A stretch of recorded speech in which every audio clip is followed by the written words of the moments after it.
Assalamualaikum and hi guys, korang pernah dengar tak mengenai isu pemerdagangan?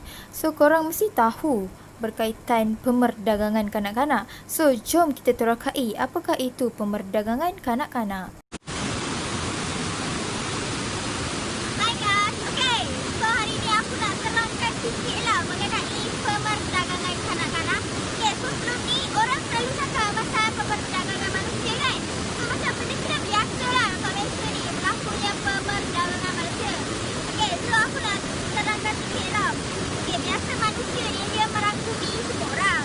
Nama pun manusia kan, ada orang dewasa, ada orang lelaki tua, perempuan tua dan ada juga kanak-kanak. So aku nak terangkan sikit apa itu maksud pemerdagangan manusia.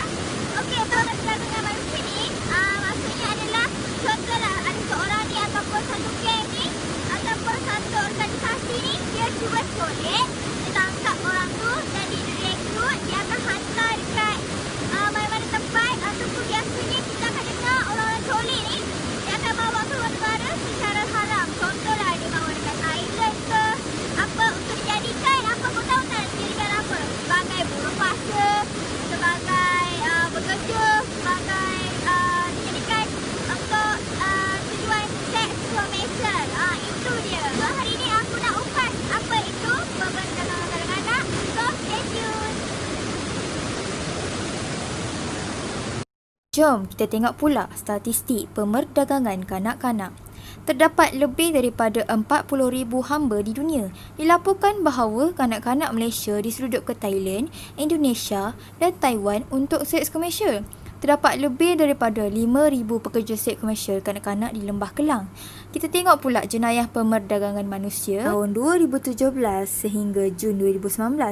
Pada 2017, seramai 2,945 mangsa telah ditempatkan di pusat perlindungan, manakala pada tahun 2018 seramai 1,474 orang dan pada tahun 2019 seramai 543 mangsa.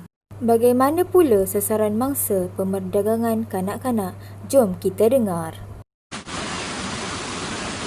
Okey guys, untuk pemerdagangan kanak-kanak ni, kita tak kisahlah kanak-kanak ke orang dewasa ke. Sekarang ni kalau orang tu nak tangkapkan orang, tak kisah umur, bangsa kau ke, agama kau ke, umur kau ke, status kau ke, ekonomi kau macam mana ke, dia akan ambil dengan tidak juga.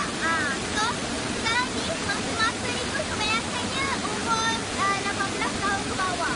So kena beware. Okey, sekejap. Kenapa kanak-kanak menjadi mangsa utama pemerdagangan? Guys, korang nak tahu tak? Menurut Pertubuhan Bangsa-Bangsa Bersatu, dia kata permintaan kanak-kanak ni sangat tinggi untuk diperdagangkan kerana permintaan tinggi untuk seks komersial. Okay, korang tahu tak kenapa kanak-kanak ni permintaan dia tinggi? Sebab apa? Lah, mesti dah korang tahu kan? Contohlah budak suka kecil baru 9 tahun, 10 tahun. So, bila adanya seks komersial ni, dia macam mereka kan lemah. Lepas tu mereka juga tak demand. Contoh kalau kita pegang-pegang sikit, dia boleh tak melawan. Dia tak konten dia tak cukup.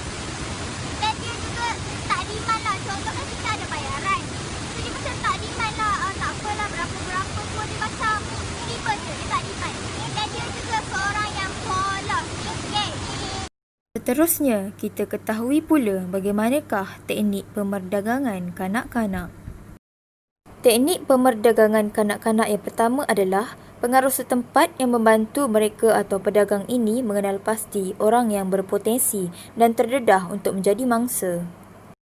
Teknik pemerdagangan yang kedua, jualan secara terus di mana wanita dan kanak-kanak dijual melalui pasaran gelap oleh ibu bapa mereka, ahli keluarga terdekat, rumah anak-anak yatim ataupun penjaga mereka sendiri. Teknik pemerdagangan kanak-kanak yang seterusnya adalah terdapat ejen sindiket penipuan yang menipu ibu bapa atau penjaga dan mengumpan remaja atau kanak-kanak dengan janji palsu mendapatkan pekerjaan yang lebih baik dan bergaji tinggi di bandar atau berkahwin dengan keluarga yang kaya. Yang terakhir, berlakunya perhambaan berhutang di mana pedagang haram membayar sejumlah wang kepada ibu bapa untuk mengikat anak-anak mereka bagi perburuhan atau penghambaan seks. Terma-terma hutang biasanya tidak jelas. Ayuh, kita tengok pula 2 video berkaitan teknik-teknik pemerdagangan kanak-kanak.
Kita tengok pula cerita pendek menggunakan taktik penculikan untuk dijadikan mangsa pemerdagangan kanak-kanak. Banyak ni, boleh beli macam-macam. Beli gula-gula, beli aiskrim. Ali! Jumpa duit ke tu? Nak beli apa ni? Beli aiskrim, gula-gula. Gula-gula? Akak ada gula-gula? Ada. Ada banyak lagi. Kalau nak, jom ikut akak. Okey. Jom.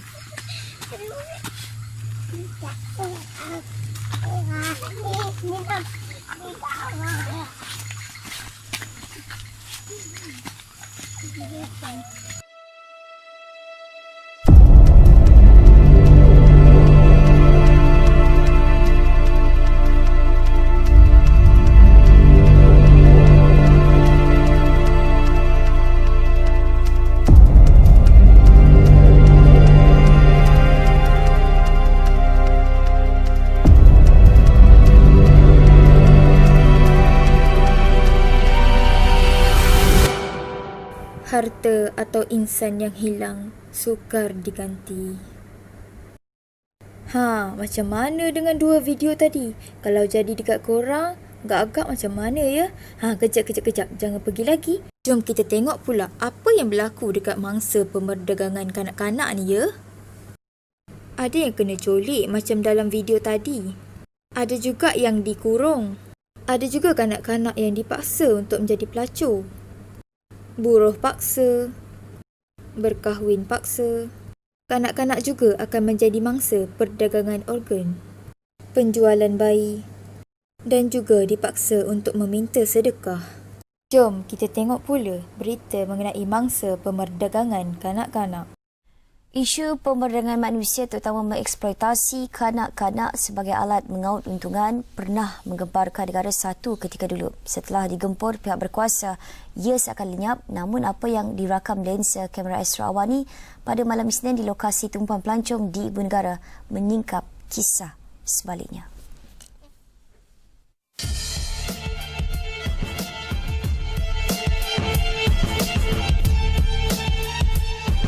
Hanya dikenali sebagai Alam Mahmud, kanak-kanak berketurunan Rohingya ini akan datang ke hotspot ini selepas sesi persekolahannya. Alam dan beberapa kanak-kanak akan menaiki bas dari Ampang dan pulang mengikut jadual bas yang terakhir. Berbekal buku kecil yang mengandungi ayat Al-Quran, mereka mengemis. Ni barang ni semua dapat dari mana? Mak buat. Mak buat. Ada basket taksi, pukul berapa balik? Pukul berapa balik? 12 balik rumah terus. Biasa dalam satu hari boleh dapat dalam RM40. Nyole. Biasa berapa dapat? Hello, mak. Satu hari RM30, satu hari RM50. Adik sekolah Sekolah dekat mana? Sekolah apa? Ampang. Darjah berapa? Darjah 4. Darjah 3. Menyayat hati bagi yang melihat apabila Alam menunjukkan kesan dipukul individu yang digelar ibu olehnya. Kalau tak dapat duit, betul lah. Kalau tak dapat duit, pukul. So, biasanya adik dapat duit? Dapat duit tak? Biasa tak dapat. Mak pukul pakai apa? Tangan ke? Kayu ke? Hanger ke? Pukul pakai kayu. Ada luka mana tengok? Ada luka-luka badan? Tak ada? Mana tengok?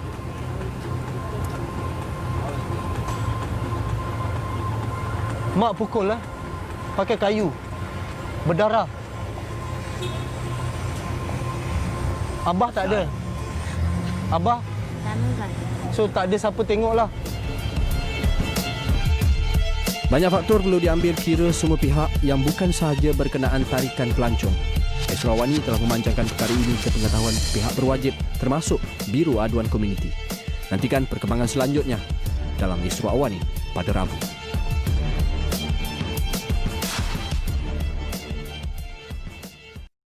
Apalah nasib mereka tu. Kesian kan? Okey guys, last untuk pencegahan dan nasihat. Sebelum mengambil sebarang tindakan, pastikan korang mempunyai bukti pemerdagangan individu yang disyaki menjadi mangsa atau pedagang haram. Jangan mengambil tindakan sendiri kerana mungkin membahayakan korang dan orang di sekeliling anda. Okey, telefon je 999 untuk membuat laporan ataupun di talian kasih 15999 ataupun hubungi Persatuan Kebajikan Suara Kanak-Kanak Malaysia. Apa yang aku nak kata dekat sini adalah kita sebagai rakyat Malaysia perlulah bersyukur sekarang ni COVID-19 berlaku.